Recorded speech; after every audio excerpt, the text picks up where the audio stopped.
multiple myeloma develops gradually within the bone marrow, starting from an early, often silent stage called monoclonal gammopathy of undetermined significance, MGUS.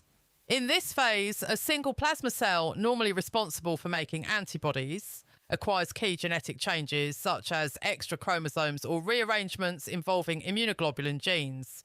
These early alterations don't immediately cause symptoms, but they give the cell a survival and growth advantage.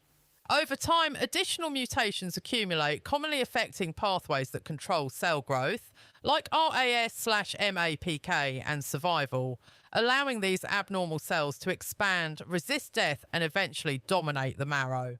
As the disease progresses, the cancer becomes increasingly dependent on and supported by the bone marrow environment. Myeloma cells attach to surrounding stromal cells and receive growth signals such as IL-6, which activate pathways that promote survival and make the cells more resistant to treatment. They also use signaling systems like CXCR4 to stay anchored in protective niches within the marrow. At the same time, these cells disrupt normal bone remodeling. They stimulate osteoclasts, cells that break down bone, while suppressing osteoblasts, cells that build bone, leading to the characteristic bone loss, fractures, and elevated calcium levels seen in patients. The immune system also becomes compromised. Myeloma cells reduce effective immune surveillance by promoting T-cell exhaustion and impairing normal antibody production, which increases the risk of infections.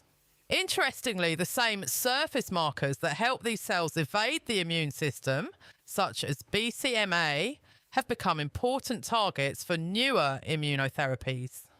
Another defining feature is the massive production of abnormal antibodies by myeloma cells.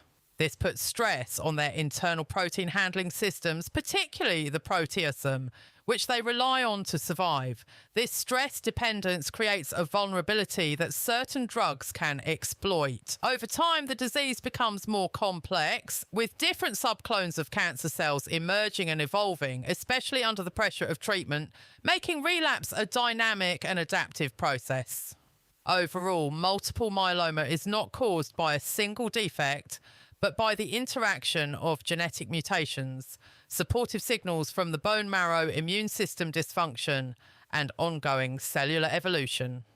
Each of these layers contributes to the disease and provides opportunities for targeted treatment, which can be explored in more detail through focused deep dives.